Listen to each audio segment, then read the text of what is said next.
Орша районында Кобат елгаларына пишираталары Ботнада шундай Ширак районы үзәгендә теркәлгән. Лекинка елгасында моңа кадәр охшаш хәлләр Шушма, Казансу елгаларында булган иде. Җирле халыкны вакыт-вакыт суның аксыл төскә керүе борчый икән. Гаепне райондагы сөт комбинатыннан күрәләр. Бу чыннан да алар эшеме? Турбадан елгага нәрсә ага? Бүген хәбәрчебез Рания Абдрахманова Орша районына юл тотты.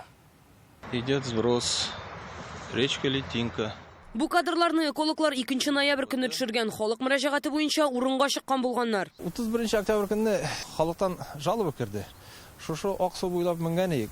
Шушы турбага килеп тертелдек. Аппагук булмаса да су бүген дә без кайткан вакытта да аксыл төстә һәм аның төбендә шундый ук төстәге утырмалар ятуында күрергә мөмкин. Барысы да турбадан соң. Ягъни елганың искерәгелешендә әнә тегендә су чип-чиста һәм үтә күренмәле, бу ягында инде тоныклана.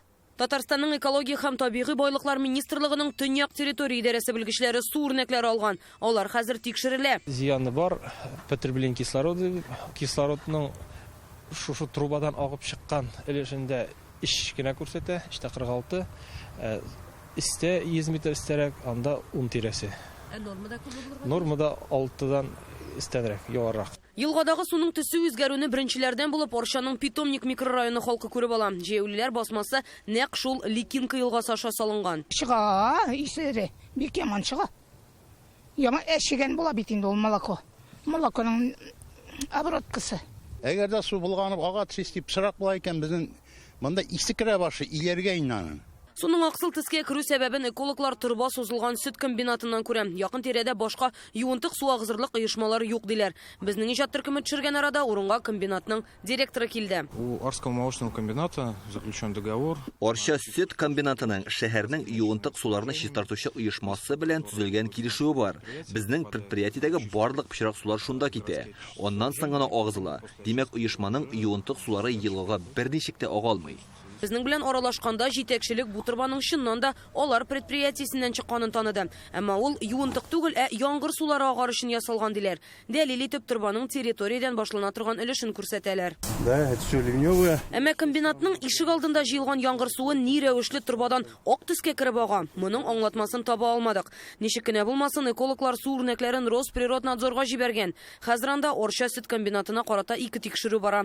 Беренчесе быел җәй теркәлгән, ул вакытта предприятиенең юынтык сулар турбасы шартлап 1400 квадрат метр мәйданлы басуга пычрак су агып яткан. Хәзер салынган зыян санала. Бүгенге көндә молочный комбинат прокуратура тикшерү буенча локальный очистной сооружениелар төзергә тиеш һәм җиргә килгән зыянны шушы 1400 квадратны бүгенге көндә җыештырып куярга тиешләр. Орша сөт комбинаты эшчәнлеге инде күптән экологларның да, хокук сакчыларының да күз уңында. В ходе проверки было установлено, что на протяжении длительного времени... Тикшерү барышында шуны ачыкладык. Орша районының юынтык суларны чистарту кырылмаларыннан сулар кай вакыт Казансу елгасына аккан. Бу озак вакыт дәвамында була. Алар ни өчен яхшылап чистартылып бетелмәгән?